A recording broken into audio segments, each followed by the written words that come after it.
Students to our lecture on fibers for composite. In today's lecture, we will be continuing with the topic flammability and fire resistance of composite. So let us first discuss what we have seen in the last lecture.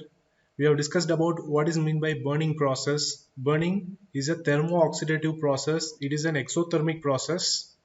It is an autocatalytic process where if you give an ignition to a textile material, then once you remove the source of ignition, then the material will start burning continuously. So that is the thermo-oxidative process, or you can say it is an autocatalytic process. It is like initiation, ignition, and then propagation. Next, we have discussed about the fire triangle.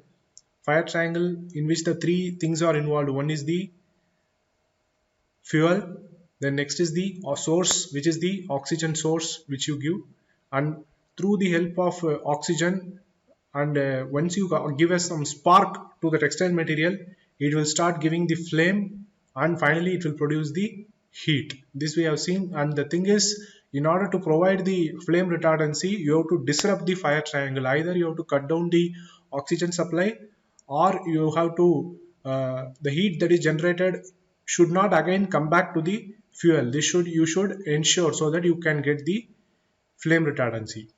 Next, we have seen some definitions on flame retardancy, like flame resistant, fire resistant, and fireproof.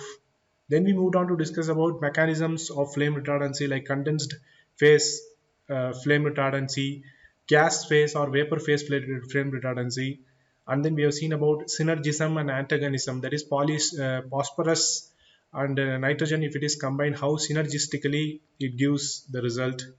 Then we moved on to discuss about other inorganic compounds, like antimony trioxide. Like antimony, how if it by itself it cannot give the flame retardancy, but when it is combined with some halogenated compounds or phosphorus compounds or other flame retardant compounds, it can promote the synergism, thereby giving the flame retardancy. Then we have discussed about intumescent. Intumescent is a material where it contains some three chemicals suspended in a binder. When you give a intumescent coating to a textile material, and when you burn it, it will increase the size of the material by creating a foamy structure, so that it finally forms a charring material. So once the char formation is promoted, then it has achieved the flame retardancy. Then we moved on to discuss about flammability of composite structures, like how the thickness is important. Like for example, if a material is thermally thin or thermally thick, how it is important for providing the flame retardancy to the composite material. Then I explained you about the heat flux, that is the importance of heat flux, that is the amount of heat that is flowing across the unit area per unit time, how it is important for ensure giving the flame retardancy. So all these things we have discussed in detail in the previous lecture. That was the first lecture on the flammability and fire resistance of composite. In today's lecture, we are moving on further on how to confer the flame resistance or fire resistance to the composite materials. So coming to introduction, there are three methods of conferring fire resistance on composites. First one is you can use of inherently flame resistant resins and or fibers. You can either use an inherently flame resistant fiber or an inherently flame resistant matrix, which is the resin, to provide the flame retardancy. Another is incorporation of some flame retardant additives. You can use any kind of additives like phosphorus based compounds or halogenated based compounds, or inorganic compounds like antimony trioxide coupled with the halogenated compounds or phosphorus based compounds, or else you can use some intumescents, so that by adding all these during the manufacturing process as an additive, you can obtain the flame retardancy. This is one of the way. Third one is use of external coatings and outer protective surfaces, that is additional to the fundamental composite. You can add some paints or some coatings or some ceramic fibrous structures around the surface of the composite you can make to a structure, so that wherever the fire is exposed in that surface, if the ceramic fibrous structure is there, so that that can give good flame protection. Or for example, if you give some paint, include some paints, for example if a paint is like a fluorocarbon paint, which is like an intumescent, if you just coat it over the composite material, that also can give the flame retardancy. So there are these three methods can be used to confer the fire resistance. First we will move on to discuss about the inherently flame resistant fibers. So these are the few examples of the inherently flame retardant fibers. Inherently flame retardant means what? Which is by nature it is flame retardant. The fibers, once it is manufactured, by itself it is a flame retardant, so that it can give the flame retardant property by itself, so without giving the flame retardant finish or coating. The examples are glass, carbon, aramid, boron, ceramic. All these fibers have a good flame retardant properties.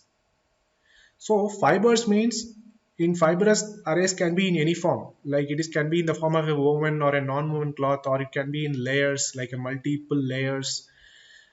Generally, the composite will contain at best a single fiber type, and or occasionally like a two fibers, like a car in the if it is a woven fabric, in the warp you can have a carbon, and in the weft you have an aramid.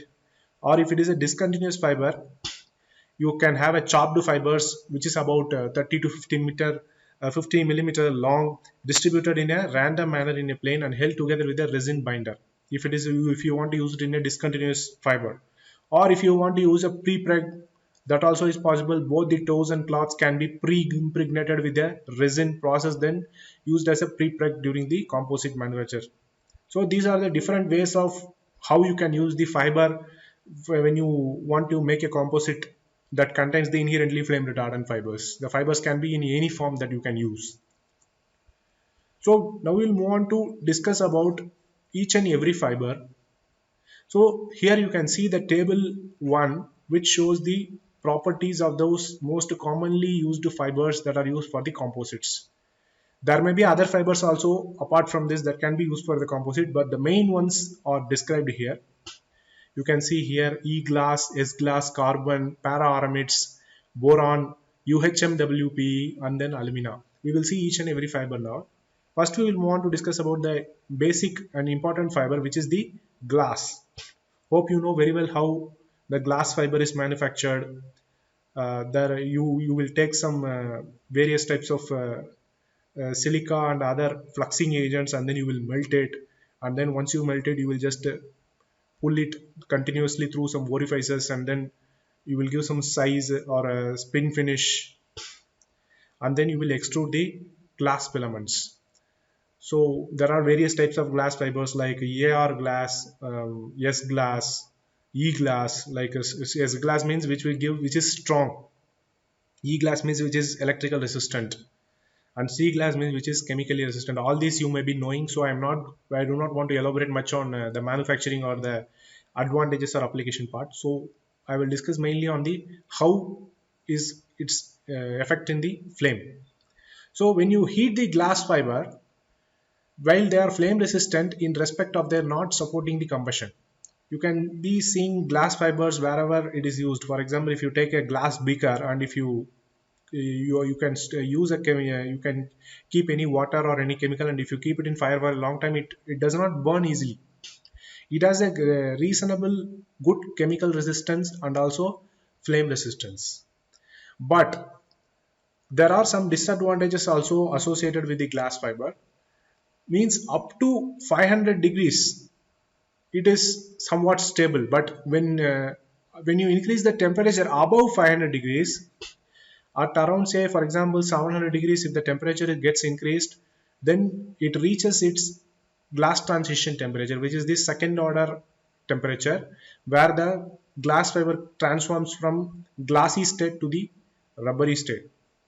Glass fiber by itself is an amorphous solid, But still, when you give some high temperature around 500 degrees centigrade, then the glass fiber softens, and then after 700 degrees centigrade, then then it will get converted into soft form, and then it will start degrading. So the maximum service temperature for glass is around 250 degrees centigrade, and up to 500 degrees centigrade it is safer, but above 500 degrees centigrade then it will start becoming softening. And it has a high density, you can see around 2400 to 2600 kg per meter cube.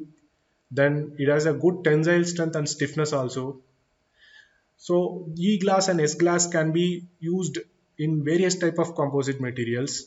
Normally the glass fibers is very versatile, where it can be used in many composites, like the composites that are used are named as GFRP, which is the glass fiber reinforced polymers. In many composite materials this glass is used because of its low cost. So it has a reasonably good flame retardancy is there. But if you want to provide a high flame retardancy, in that case you can do some additional chemical treatments to improve the flame retardancy. Next is the carbon fibers. Carbon fibers, you may be knowing how a carbon fiber is manufactured. The raw material is acrylic fiber, which is the polyacrylonitrile. If you burn that in different stages like oxidative stabilization or carbonization or graphitization continuously, finally you will get the carbon fiber. So here, if you observe the properties of the carbon fiber, you can see the properties are somewhat close to, or even you can say it is better than glass fiber. You can see the strength is around very high strength, around from 1.5 to 7 gigapascal tensile strength is there, and modulus is extremely high. You can see the high strength and high modulus can be obtained from this carbon fiber, and density is also high. And here the service temperature, if you notice here, you can see around 400 to 450 degrees centigrade is there. So it has a high service temperature. So up to 400 to 450 degrees centigrade it will remain stable, and it has a very high LOI. You can see around 55 to 60. So the mechanical characteristic of the carbon fibers do not deteriorate if the temperature increases up to 450 degrees centigrade. So they can be used for both polymeric and metal matrices. You can combine the carbon fibers, you can impregnate it in a thermoset resin or a thermoplastic resin, or if you want to combine the metal and the carbon fibers, that is also possible. They are used in many places, like for manufacturing the load carrying panels of aircraft wings and fuselages. Hope you will be knowing what is meant by fuselage, where the main body part of the aircraft which carries the passengers, those are all made up of carbon fibers. And drive shafts of cars and parts operating under intense heating, because it has a high temperature resistance, so it can be used in places wherever the intense heating is required. At temperatures above 450, they will chemically start to oxidize and only become really combustible once the temperature above reaches temperature approach 1000 degrees centigrade. So the decomposition temperature is very high. So the service temperatures and operation temperature is very high when compared to the glass fiber. So you can say carbon fiber is very highly thermal resistant when compared to the glass fibers, and it has a very high LOI value, so that 55 to 60 is something very highest value, you can say, in the for giving the flame retardant effect. So that 55 to 60 the fibers will not burn easily. So carbon fibers is one of the very good examples in promoting the flame retardancy. It is an inherently flame retardant fiber. Next is the Aramid fiber. Aramids, you may be knowing what are aramids. Aramids is something which will contain at least 85% of the amide linkage is connected with aromatic rings. That is the aramid, which is the aromatic polyamides. There are two important aramid fibers. One is the Nomex and another one is the Kevlar. Nomex is a meta-oriented aramid, and Kevlar is a para-oriented aramid. So for composite manufacture, the para-aramids with their superior tensile properties are preferred. Normally they are typified by various commercial grades like Kevlar. DuPont, which is manufactured by DuPont, and Faron, which is manufactured by Axo. These can be used for the composite purpose. While they have excellent tensile properties, their TG is much higher than the majority of organic high performance fibers. If you notice this table, you can see the para aramids, the tensile strength and the initial modulus is close to the glass fibers. You can see it's almost equal to the glass fibers, and you can see the second order TG or the glass transition temperature is lesser actually here. It is 340 degrees centigrade, but still 340, though the temperature is TG is less here, still the flame retardant property can be easily obtained by this aramid fibers. You can see the LOI value here that is shown here. It is around 30. Normally for any fiber to provide the flame retardant property, if the LOI value is above 26 to 28, then it will surely give the flame retardant property. So here it is, the LOI value is 30, which is much higher than the conventionally used fibers like cotton, polyester, wool, or polypropylene also. So it has a reasonably good flame retardant property. So you can say it is an inherently flame retardant fiber. Then next is the boron fiber. Hope you may be knowing about boron fiber. I have already taught you about this boron fiber, how it is manufactured. The raw material used is boron trichloride or boron oxychloride. If you use a system like a technique like a CVD, which is the chemical vapor deposition, and if you just inject the boron trichloride in the vapor form over a rod, which is like a tungsten or a carbon rod, if that boron is in the form of a vapor, if it is passed over it, so that it will get coated, the rod, the carbon rod or the tungsten rod will get, the boron will get coated over the rod, so that you can get the boron fibers. The manufacturing process is chemical vapor deposition. So boron fiber has an inherent flame retardant property. If you observe this table, you can see here, it has a good tensile strength of 2 to 4 and initial modulus of a high initial modulus. You can say this is a very stiff material, around 370 to 430 gigapascal. You can see here. And here you can see the maximum surface temperature is around 350 degrees centigrade. So its surface temperature is very high. So they are able to withstand the working temperature as high as 350 degree for their whole expected service lives. It is a significant factor in their selection for high temperature applications. So it can withstand up to as high as 350 degrees centigrades, so that you can use it for the high temperature application. But there are some problems associated with the boron fibers, since has a very high modulus and the diameter is also high. So it is not easy to make the textile type of fibers, textile type of textile materials like a yarn, or making a fabric is difficult to use. Using the conventional weaving process to make the fibers is difficult in the to manufacture the boron fibers.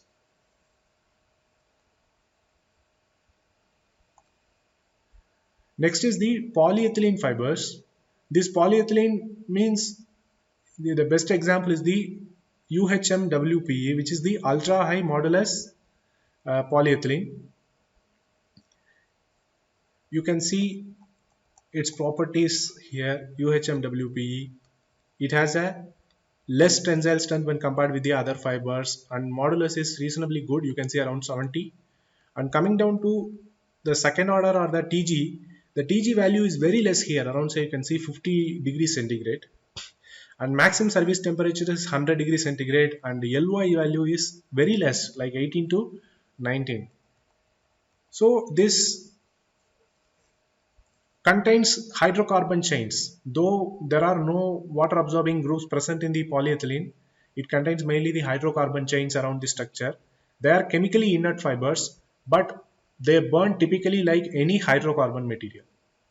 So the LOI value is very less, like 18 to 19, like a normal cotton fiber or a polyester fiber, the LOI value is very less. Or at a room temperature, at the normal atmospherical condition, where the oxygen is 18 to 19%, it will burn. And its melting point is very less, around 130 to 150 degrees centigrade. So low maximum service temperature of only 100 degrees is possible. So above 100 degrees, it will surely, the fiber is going to degrade. It will melt and it will degrade. So examples of the UHMWPE are Spectra and Dyneema. These are the manufacturers of these fibers. But these fibers, if is not inherently flame retardant, but it can be made flame retardant if you add any kind of a flame retardant finishing agent during the manufacture of polyethylene. Then it is possible to produce the flame retardant polyethylene fibers. Next is the alumina fibers. Alumina fibers means it is a nothing but the ceramic fibers. Hope you may be knowing what is meant by a ceramic fiber. The best example is the earthen pot. How these ceramic fibers are produced? These are produced by chemical vapor deposition, or you can use a spinning method also.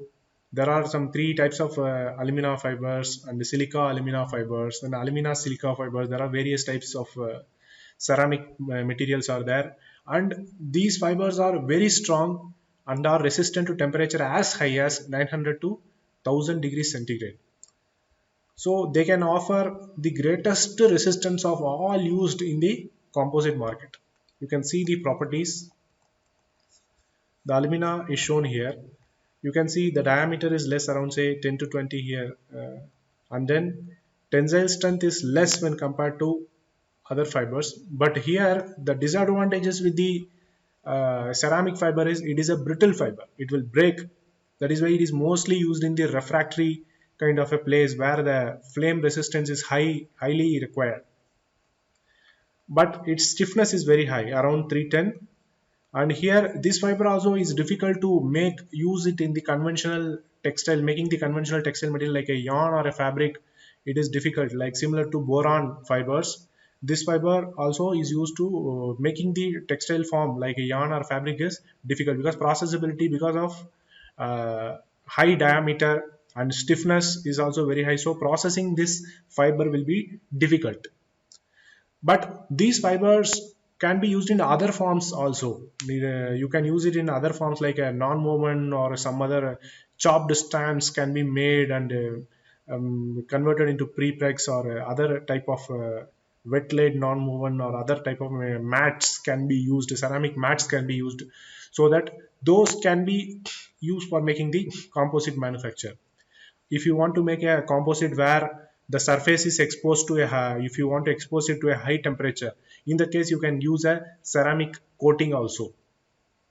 So it has a very high service temperature up to 1000 degree centigrade. So when comparing to all the fibers, this ceramic fibers, where the ceramic in the form of alumina, these fibers have the greatest fire resistance of the all the composite materials. They are marketed under the name Nextel, which is marketed by 3M Corporation, and Safil, which is manufactured by Safil Limited, UK. And these can be mixed with many other thermosetting resins like epoxy, polyimide, and malimide resins can be used to make the composite materials. So we have seen about many fibers, and among all these fibers, the ceramic, which is the alumina fibers, offers the greatest fire resistance. So that's all about the fibers. Now we'll move on to the matrix materials. Matrix polymers, you know very well what is meant by matrix. The most common matrix material for composites are polymeric, which can be thermoset or thermoplastic. Matrix can be in any form, like a polymeric also, as a metal also, but here our discussion is on polymers. So in polymeric matrix means it can be thermoset or thermoplastic. Hope you may be knowing what is meant by thermoset and thermoplastic. By seeing this diagram, you can tell what is meant by a thermoplastic and thermoset. Thermoplastic means something when you heat it, it will melt, and when you cool it, again it will regain to its original shape. Because the molecules are not chemically cross-linked to each other. You can see the molecules here. But whereas thermoset is something which will not melt and which will directly uh, get degraded. If you give a high temperature, it will soften and it will degrade, because here they are chemically cross-linked. You can see the cross-linking point shown here. So this is the very basic definition of thermoplastic and thermoset, which you may be already knowing. So coming down to a discussion on thermoset matrices, how these thermoset matrices are manufactured. You need a resin and a curing agent or a hardener and a catalyst or a solvent. These things you may be required actually to lower the viscosity of the thermoset, because the thermoset matrix will look rigid, highly viscous in nature. You have to bring down the viscosity so that you can impregnate the fiber to make the composite. In that case, how to bring down the viscosity? You have to use a curing agent and a catalyst or a curing initiator also to lower the viscosity. You can use a solvent also uh, to lower the viscosity, and then you can improve the impregnation property of the fibers. And once if you mix this once if you make this less viscous, then if you give some heat and pressure, what will happen? The composite will undergo cross-linking. The thermoset matrix will cross-link with the composite material and it will form a irreversible 3D network will be formed. So that once the composite manufactured, you cannot bring back to its original thermoset. Since it is thermoset, it will only directly degrade. So these kind of materials can be used for making the thermoset matrices. Next is the thermoplastic matrices. As I've already told you, they can be formed by physical process of heating and cooling. If you heat it to a high temperature, it will soften and then finally it will melt and then it will drip down. And when you cool it, it will again come back to its restore to its original shape. So you can say that it has a poor physical resistance to heat. If you give some heat at a high stress, then it will melt. So first we will see the thermoplastic resins. So in a fire, thermoplastic materials can soften enough to flow under their own weight and drip or run. So the extent of dripping depends upon the thermal environment, polymer structure, molecular weight, presence of additives or fillers. So the dripping can increase or decrease the fire hazard depending upon the fire situation. For example, when the small ignition sources are there, so the removal of heat and flame by dripping away of the burning polymer can protect the rest of the material from spreading of the flame. If the ignition source is small, when you remove with the small ignition sources, when you remove the heat or the flame by the dripping away of the burning polymer can protect the rest of the material from spreading of the flame. But however, when in the other situations where the ignition source is higher, it is large. In that case, what will happen? The flaming molten polymer might allow and ignite the other materials. So as I have already told you, these thermoplastic resins have poor resistance to heat. So these thermoplastics are rarely used for rigid composite. In order, if you want to make a rigid composite, in that case, thermoplastic resins are not recommended. Only the thermoset resins are recommended in that case. So thermoplastics are rarely used for rigid composites where the demands of both the heat and fire resistance are paramount, which is important. So you can see a number of examples for thermoplastic resins: acrylonitrile butadiene styrene, polyaryl sulfone, polyether sulfone, 9,9 bis 4 hydroxyphenyl fluorine, polycarbonate polydimethyl siloxane, polyphenylene sulfide. But you can see, though it has a poor resistance to heat and it can not recommended during the manufacture of rigid composites, it has a high LOI values. You can see it inherently has a high LOI values. Among all this, you can see polyphenylene sulfide has a high LOI value of say 50. Even the lowest LOI value here that is shown is acrylonitrile butadiene styrene has a LOI value of 34. So it is also inherently flame retardant, though it is not used for making the rigid composite, still it has a very good flame retardancy. So now we will move on to discuss about the thermosetting resins. So there are various thermosetting resins are there like polyester, vinyl ester, epoxy, phenolic, polyaromatic melamine, bismaleimide, etc. We will see each and one by one. We will see important ones. We will discuss in detail. As I've already told you, thermoset resins are mainly used for making the rigid composites. So we are now going to discuss about polyester resin. You can see the value of LOI here that is shown is around 20 to 22, which means that LOI value is less for this thermoset resin, which is the polyester. So it is not inherently flame retardant resin, but however, it is one of the commonly used polymeric resin material, and you know very well how it is manufactured. It is manufactured by the with the help of an unsaturated polyester. If you take an unsaturated polyester and then if you dissolve it in the styrene will start forming the crosslinks, create some crosslink in the unsaturated polyester, and then it will make the polyester resin. So here also you will subject the material to heat and pressure, and you will use some catalyst or a curing agent or a hardener and a solvent also, which is a styrene. So these are the brief explanation about the manufacturing part, but already you have learned the manufacture in detail during the discussion on matrix polymers. So this polyester resin is one of the commonly used resins. They can be used under wide variety of composite, and it can be used for at temperatures wherever that curing temperature is maximum or minimum. Also you can use at various temperatures you can do the curing. This polyester resin is possible to use. So what about the thermal property? Most polyesters start to decompose above 250 degrees centigrade. So the thermal stability is very poor. You can say up to 250 degrees centigrade it can withstand, but when the temperature is go increase beyond 250 degrees centigrade, then the polyesters start to decompose.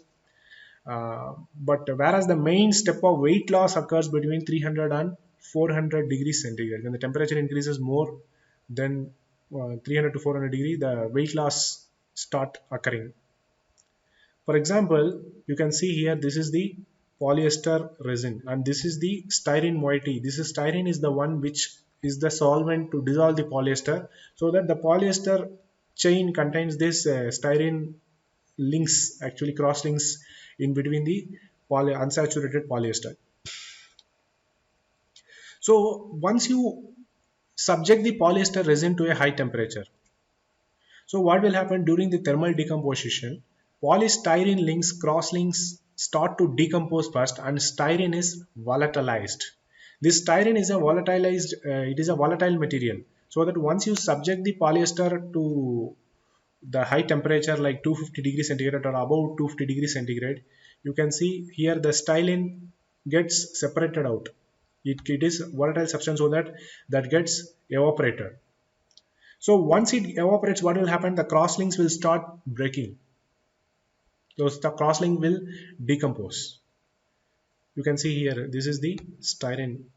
That is the benzene ring with CH2 double bond CH2. Here also one free radical is there, CH2CH with benzene ring. So the styrene gets volatilized.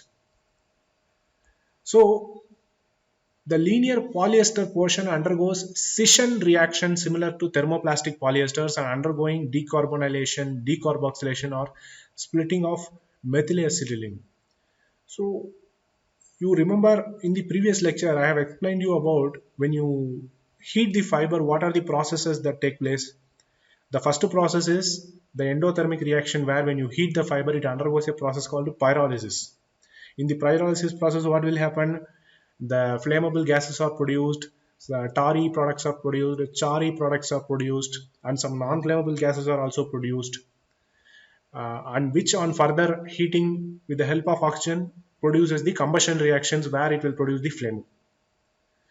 Similarly here also the polyester undergoes some reactions like scission reaction. Scission means something which will break. Here you can see this is the structure of polyester resin where it undergoes a cleavage here, it undergoes a break scission here, scission reactions here, so that it breaks out like this, broken out like this. You can see here the benzene ring with C double bond O O, C double bond O O, CH, and here you can see the single bond has transformed into double bond, so that here this compound separates out. So it is a scission reaction where in the molecular level the bonds get broken, so that it undergoes some scission reaction like decarbonylation, means where the carbonyl groups like CO groups are removed, and carboxylation means acid groups are removed, and finally splitting of the methyl acetylene. So it gets broken into fragments, and finally this kind of a splitting off take place where the methyl acetylene is split out. What is this methyl acetylene? This is a flammable volatile. Flammable volatile means which is a flammable gas like a hydrogen. So the acetylene is highly flammable. So once this goes out, it can immediately react with oxygen to promote more flame and heat. So because of the ease of formation of this flammable pyrolysis products, the polyester has a very less LOI value of say 20 to 22, and hence flame readily and sometimes vigorously after ignition. If you just ignite it, it will start burning on its own, and continuously it will burn like an autocatalytic process. So it is not inherently flame retardant resin. So you have to provide the flame retardancy. So how to provide the flame retardancy, that we will see. So how to impart flame retardancy to these polyester resin? One is the addition of inorganic fillers. Hope you may be knowing what is meant by filler. Fillers are usually added during the manufacture to reduce the cost and to reduce the weight also, and also to make the fiber flame retardant.